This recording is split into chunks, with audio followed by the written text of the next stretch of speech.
Então, bom dia, boa tarde, boa noite a todos.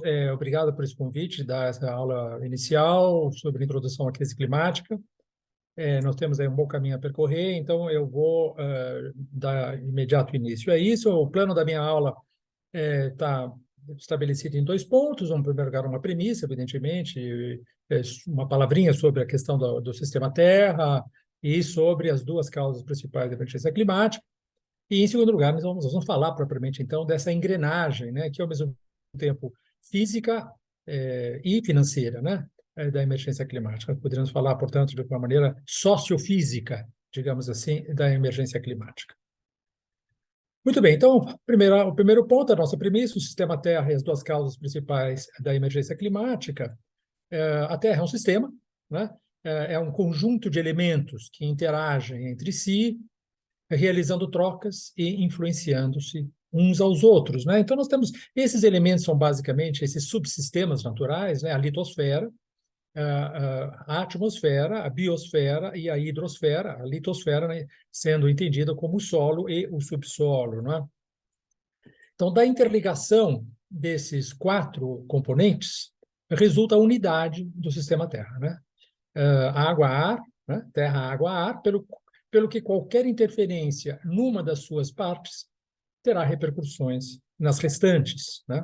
Então, agora nós vamos falar basicamente da atmosfera, né? A questão da emergência climática é uma questão de aquecimento dos oceanos, etc., mas nós vamos falar claramente da atmosfera, né? Então, a atmosfera e os gases de efeito estufa, né? Então, desde o século XIX, nós sabemos que a temperatura do planeta é regulada, entre outros fatores, pelas diferentes concentrações de gases de efeito estufa. Eu já vou falar sobre isso para vocês na atmosfera. Esses gases são, sobretudo, esses cinco gases, né? O dióxido de carbono, CO2, o metano, CH4, o óxido nitroso, N2O, o vapor de água, né? A água em estado de vapor, o H2O, e vários gases fluorados, estamos colocando são vários deles, que são chamados, então, os hidrofluorcarbonetos, ou HFC. A gente vai basicamente tratar aqui do dióxido de carbono e do metano, né?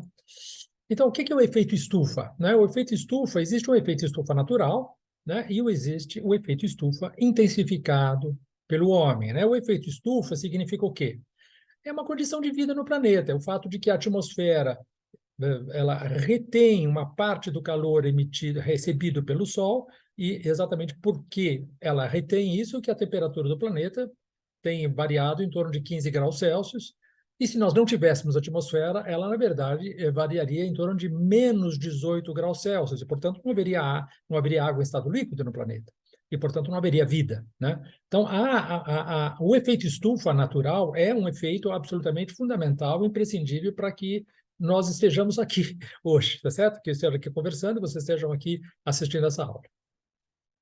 Bom, há uma intensificação desse efeito estufa. E essa intensificação se dá por duas razões, basicamente, né? Em primeiro lugar, o sistema energético global, baseado na queima de combustíveis fósseis, né? O carvão, o petróleo e o gás natural, que emitem na sua queima CO2 e metano, sobretudo o CO2, no caso do carvão também o metano, e essas emissões correspondem mais ou menos a 2/3 das emissões antropogênicas feitas pelo homem, globais desses gases de efeito estufa. O sistema alimentar, por outro lado, responde, grosso modo, por 1/3 do total das emissões de gás de efeito estufa, né? Então, um grande especialista desse assunto, que é o Francesco Tubiello, que é um alto funcionário da FAO, as emissões totais de gases de efeito estufa do sistema alimentar foram de cerca de 16 gigatoneladas de CO2 equivalente, gigatonelada é 1 bilhão de toneladas, em 2018, ou 1/3 do total das emissões antropogênicas. Então, duas causas maiores. Nesse caso do sistema alimentar, baseado no consumo de carne, vocês têm o quê? Em primeiro lugar, a emissão de metano, né, pelos rebanhos de ruminantes, sabe? A ruminação produz, na atividade entérica, né, dos animais ruminantes, a metano. O metano é produzido, sobretudo, na ausência de oxigênio, né, por isso que é o metano. A substituição das florestas tropicais por pastagens, as grandes plantações produtoras de ração animal, né, e a perda de biodiversidade. Esses quatro elementos que, digamos assim, estão muito fortemente presentes na produção do sistema alimentar globalizado, muito fortemente baseado no consumo de carne. Então, vamos pegar essa primeira tabelinha aqui, veja, a repartição da área planetária ocupada pela atividade agropecuária no total da área planetária habitável pelos humanos, em milhões de quilômetros quadrados em porcentagem. Né? Então, o total da área planetária habitável pelos humanos dá mais ou menos 104 milhões de quilômetros quadrados. Nós estamos retirando aqui os desertos, estamos retirando aqui a Antártida, assim por diante. 104 milhões de quilômetros quadrados. Desses 104 milhões de quilômetros quadrados, portanto, 100%, a agropecuária ocupa 49%, ou seja, 51 milhões de quilômetros quadrados. A pecuária, apenas a pecuária, a criação animal e a agricultura voltada para a ração animal ocupa 40 milhões de quilômetros quadrados. Né? Ou seja, 79% da área ocupada pela agropecuária.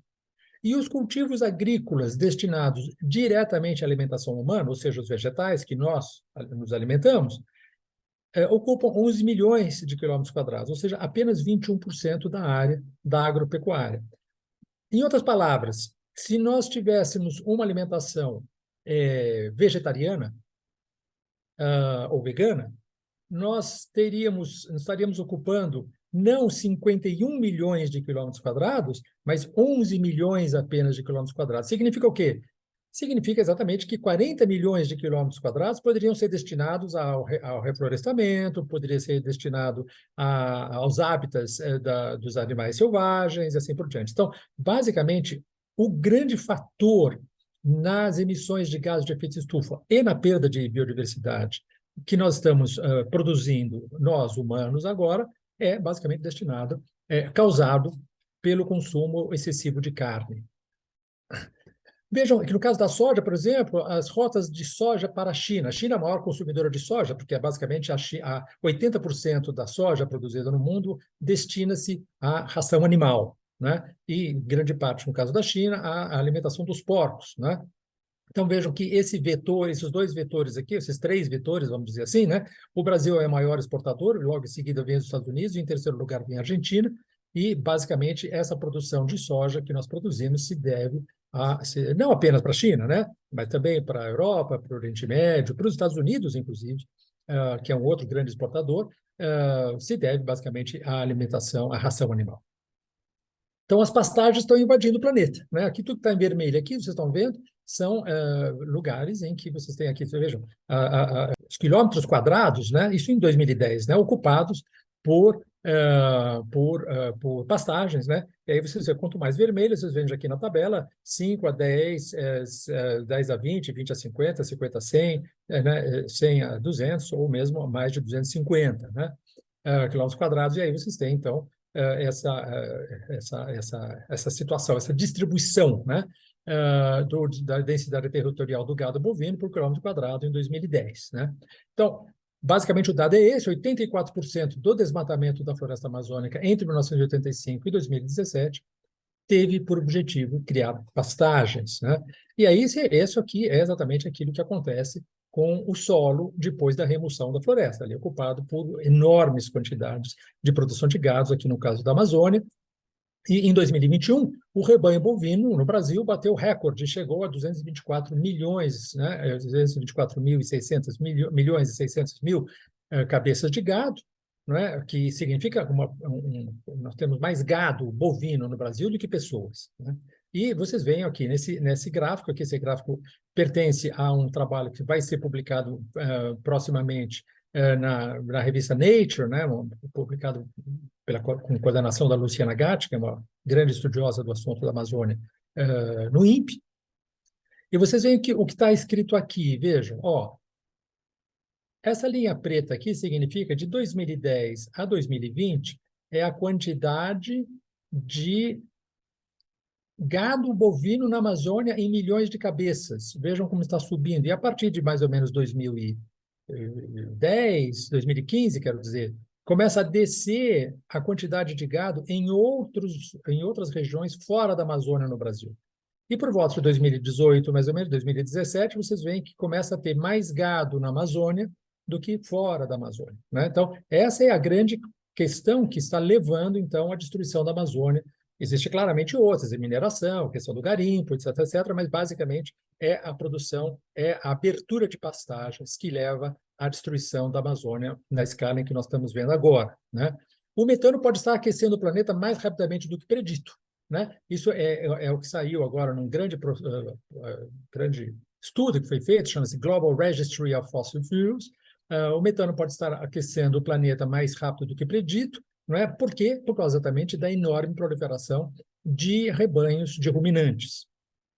Bom, essa basicamente, então, são as causas principais. Agora vamos falar um pouquinho agora dessa engrenagem, né? Como é a engrenagem de causas e efeitos, né, que levam à emergência climática. Primeiro delas, então, vamos pegar vamos seguir essa flechinha vermelha aqui, porque ela é bem didática e ela vai mostrando exatamente esse encadeamento de causa. Primeira questão, eu vou me deter apenas na questão da queima de combustíveis fósseis, e vocês veem, então, um aumento enorme na produção de combustíveis fósseis, aqui está medido em terawatts-hora, e existe aqui um joelho dessa curva, exatamente em 1950, que é aquilo que se considera o início de uma nova época geológica, não é? O Antropoceno. E aqui vocês têm, então, o gás, o petróleo e o carvão, e vocês percebem, então, que há um aumento enorme a partir dos anos 50 nessa produção, e vocês veem que de 1950 a 2019 houve um aumento de uma multiplicação por 7, né, nessa produção. Aqui eu dou os dados para você mais claramente. Em 1950 havia 20.139 terawatts-hora na combustão de combustíveis fósseis. Em 2001, 95.462 terawatts-hora. Em 2017, 136 mil terawatts-hora. Né? Em 1950 a 2019, portanto, houve uma multiplicação por um fator de 7 nessa produção de combustíveis fósseis, com uma população que triplica apenas, né, no mesmo período. Ou seja, em 1950, a população era 3 vezes menor do que hoje, e nós emitimos, através da queima de gás de combustíveis fósseis, nós emitimos 7 vezes menos. Percebe? Portanto, estamos num processo completamente delirante, não é? de aumento das emissões através da queima de combustíveis fósseis. E vocês veem que até a partir de 2022, 2023, nós continuaremos ainda a aumentar o consumo em milhões de barris de petróleo por dia, né? Então, vejam que em 2019 nós tínhamos batido em 100 milhões de barris de petróleo por dia, em 2020, por causa da pandemia, nós caímos para cá, 2021 começamos a subir de novo, 2022 já voltamos ao consumo de 2019 e voltamos a crescer. Essas são as projeções da Agência Internacional de Energia, e nós vamos chegar, portanto, em 2026 a 102 milhões de barris de petróleo por dia, caso, né, se confirme, então, essas projeções.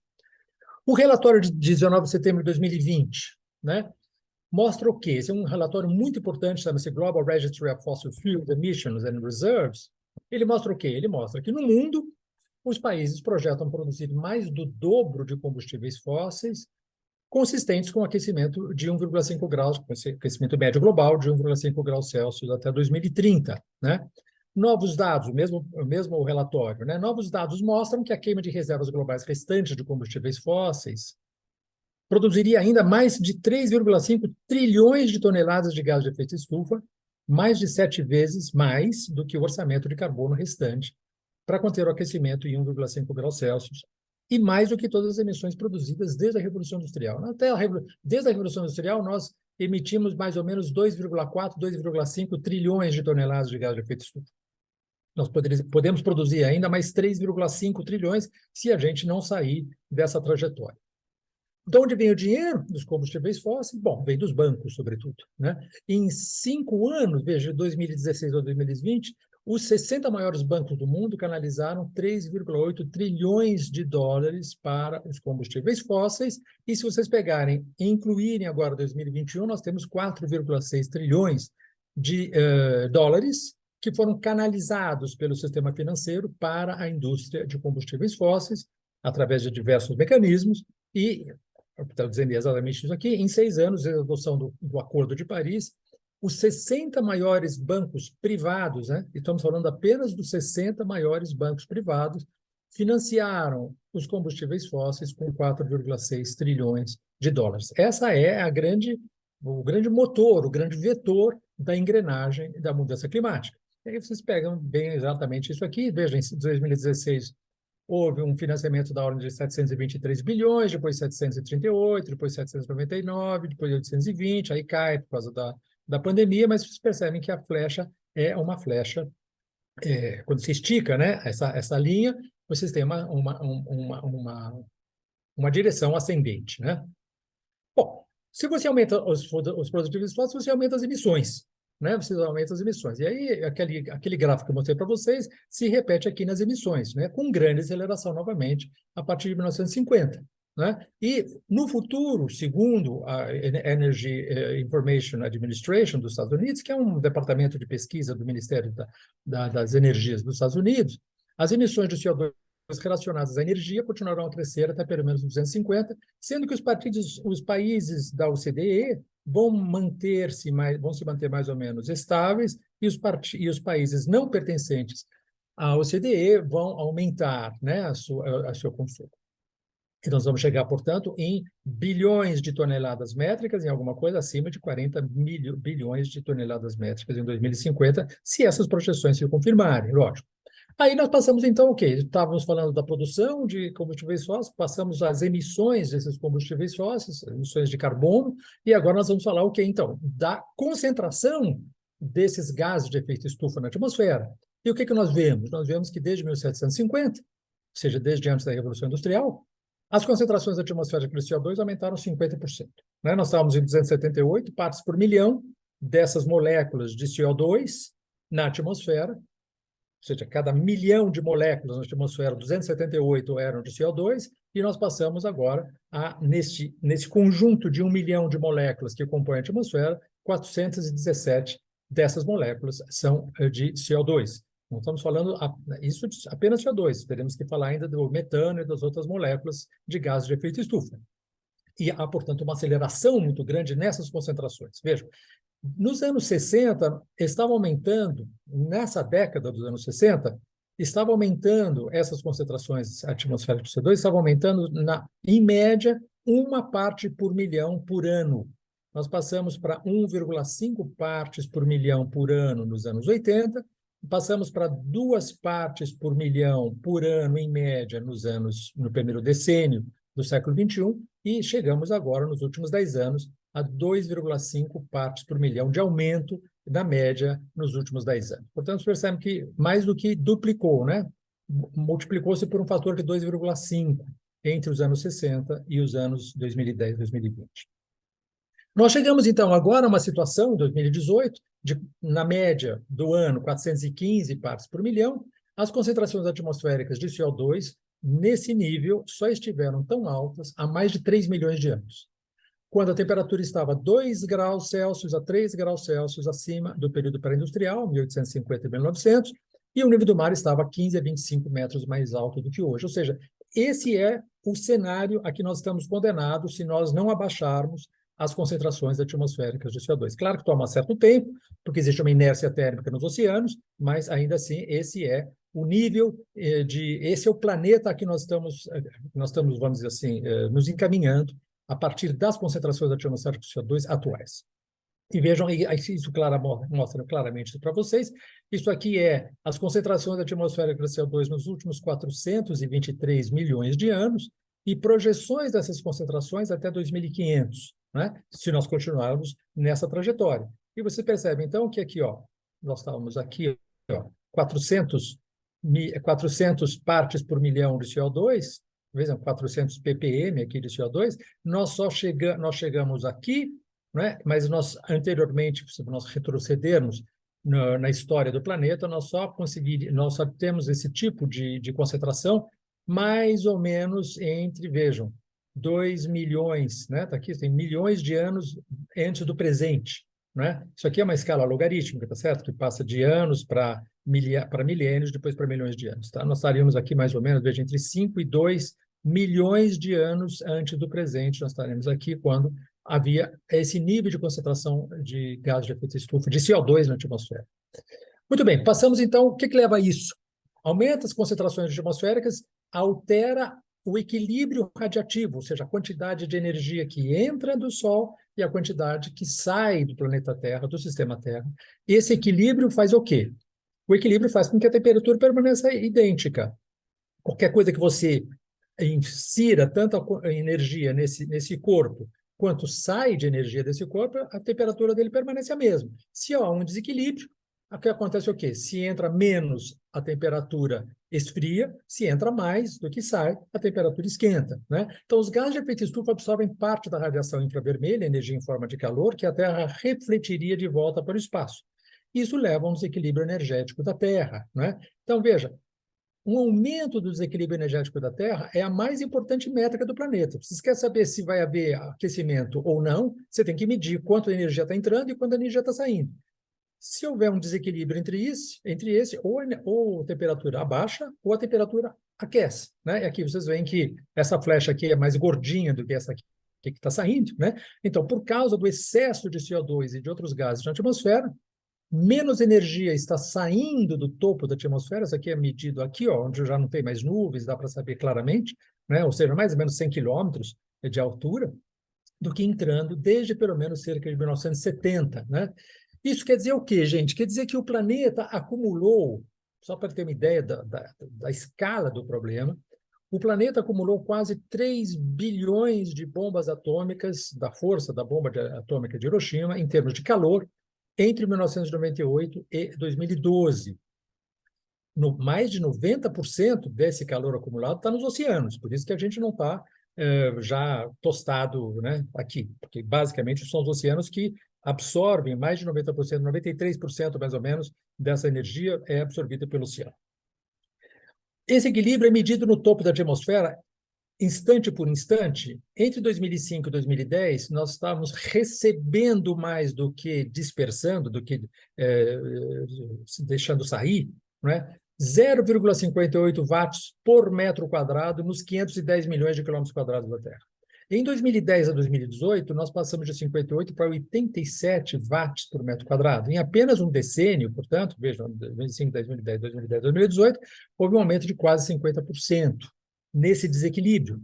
O desequilíbrio agora é equivalente à quantidade de calor continuamente aplicada por uma lâmpada de 1 watt sobre cada metro quadrado da superfície da Terra, né, dos 510 milhões de quilômetros quadrados da Terra. Vejam, é como se tivesse, a cada metro quadrado lá em cima, nós tivéssemos uma lâmpada bolinha, né, ou na superfície da Terra, nós tivéssemos uma lâmpada bolinha de LED de 1 watt quadrado, aumentando a temperatura da Terra. Isso leva, portanto, a um aumento da temperatura e um aumento da elevação do nível do mar, né? Então, a aceleração recente do aquecimento global é brutal, né? Um novo recorde de calor, entre 1900 e 1980, um novo recorde de calor era batido a cada 13,5 anos. O planeta já estava aquecendo, mas estava aquecendo devagarzinho. De 81 a 2020, um novo recorde de calor foi estabelecido a cada 3 anos. Aqui é mostrando para vocês o último recorde de calor que houve aqui no sul do Brasil, pegando Argentina, Uruguai, etc. Isso nos leva, portanto, a esse gráfico, que é o gráfico do aumento da temperatura, né? A temperatura de superfície relativa a que anos? O que é o número zero aqui? É a média dos anos 1880 a 1920. Então, vocês percebem que a partir dos anos 70 existe uma primeira aceleração, já estava vendo um aumentinho aqui, tá vendo? Mas a partir dos anos 70 começa a haver um aumento muito mais rápido, portanto, uma primeira aceleração, e a partir de 2016 nós temos uma segunda aceleração, porque essa linha verde aqui é a linha, o que eles chamam de o aquecimento linear, né? Se nós esticarmos essa linha azul e essa linha vermelha, nós vamos ter, então, uma linha verde, que seria a linha reta, e isso te dá o quê? O aquecimento linear, né? E esse aquecimento linear era do quê? De 0,18 graus Celsius por década, entre 1970 e 2015, né? Entre 1970 e 2015, o planeta aumentou, na média, 0,18 graus Celsius por década. A partir de 2016, nós saltamos acima dessa linha verde, ou seja, nós temos uma segunda aceleração, né? E as projeções são feitas, sobretudo pelo James Hansen e pela sua equipe do Earth Institute lá da Universidade de Colômbia, eles falam o quê? Sugerimos que 2024 provavelmente estará fora do gráfico, como o ano mais quente dos registros históricos. Então, vocês percebem que é a mesma, veja, é o mesmo gráfico, só que agora com projeções até 2024. E o que nós vemos aqui? Nós vemos que aqui houve um laninha e, portanto, diminuiu um pouquinho a temperatura, acabou o laninha agora em 2023, 2023 vai ser muito provavelmente o mesmo nível de aquecimento de 2017, e em 2024 nós vamos saltar fora do gráfico, né, de 1,4, e é possível que nós cheguemos a 1,5, exatamente esses três cientistas. É improvável que o atual Laninha continue ainda um quarto ano, já está acabando agora. Mesmo um pouco de El Niño, como o aquecimento tropical em 2018 e 2019, que mal se qualificou como El Niño, deve ser suficiente para uma temperatura global recorde. Um clássico e forte El Niño em 2023 e 2024, como houve em 2015 e 2016, poderia empurrar a temperatura global para cerca de 1,5 graus Celsius em relação à média de 1880 e 1920. É mais ou menos o que diz também a Organização Meteorológica Mundial. Ela fala, a cada ano, ela faz um forecast, né? uma projeção, digamos assim, dos próximos 5 anos. Então, o que ela fala o quê? Existe agora 50% de chances de que a temperatura global anual atinja temporariamente 1,5 graus Celsius acima do nível pré-industrial em ao menos um dos próximos 5 anos. Pode ser que sejam 2 anos, entre 2023 e 2026, né? 23, 24, 25, 26, 27, digo, de 23 a 27. Então, a aceleração do aquecimento, é importante que a gente tenha presente isso, se nós pegarmos de 1880 a 1950, ela aumentou 0,04 graus Celsius por década, segundo uma instituição lá nos Estados Unidos. De 50 a 2020, ela aumentou 0,14 graus Celsius por década, também segundo o NOAA. De 1970 a 2015, ela aumentou 0,18 graus Celsius por década, que eu mostrei para vocês agora há pouco naquele gráfico, né? De 70 a 2015. De 2016 a 2040, ela deve aumentar o dobro, o seu ritmo será o dobro, ou seja, 0,36 graus Celsius por década. E se nós continuarmos a aumentar nesse nível, em 2041, 2065, ela será por 0,72 graus Celsius por década, né? Muito bem. Chegamos, portanto, aos níveis, e aqui eu vou parar praticamente aqui, porque senão nós não teremos mais tempo. Nós vamos falar agora dos danos climáticos, né? Então, secas, enchentes, elevação do nível do mar, picos de calor, crises sanitárias, poluição e insegurança alimentar tornam-se agora fenômenos mais intensos, mais extensos geograficamente, não previstos pelos modelos. O último relatório do IPCC confessa esse fato, que os modelos não previram essa rapidez dos impactos da mudança climática nos níveis atuais, e também mais sensíveis e mais próximos de pontos de não retorno. O único elemento que eu quero dizer para vocês, por causa do tempo, é exatamente esses picos de calor mais intensos e mais extensos geograficamente. Vejam que aqui nós temos, né, a linha do Equador, né, mais ou menos aqui, ó, está passando aqui.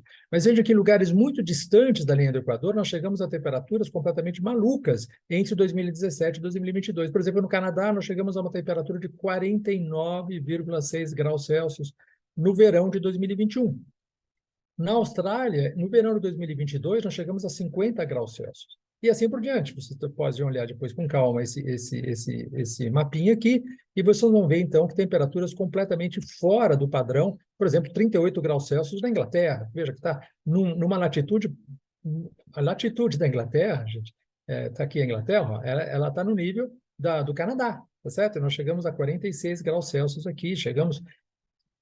Na Turquia, nós chegamos em 49 graus Celsius, assim por diante. No Paquistão, nós chegamos a 53 graus Celsius, e assim por diante. Bom, basicamente é isso. Em conclusão, eu digo a vocês 4 declarações do James Hansen que foram feitas recentemente. Primeiro, não há chance de manter o aquecimento global abaixo de 1,5 graus Celsius. Esquece, isso vai ser alcançado, como eu disse a vocês, nos próximos 5 anos. Ou até 2030. Irreversivelmente até 2030. O teto de 1,5 graus Celsius no aquecimento global será rompido nesta década, exatamente isso. 3, um aquecimento global de ao menos 2 graus Celsius está agora incorporado ao futuro da Terra, ou seja, a inércia térmica já nos condena, pelo menos, a um aquecimento de 2 graus Celsius. E este nível de aquecimento ocorrerá, então, até meados do século. Era basicamente isso. Obrigado.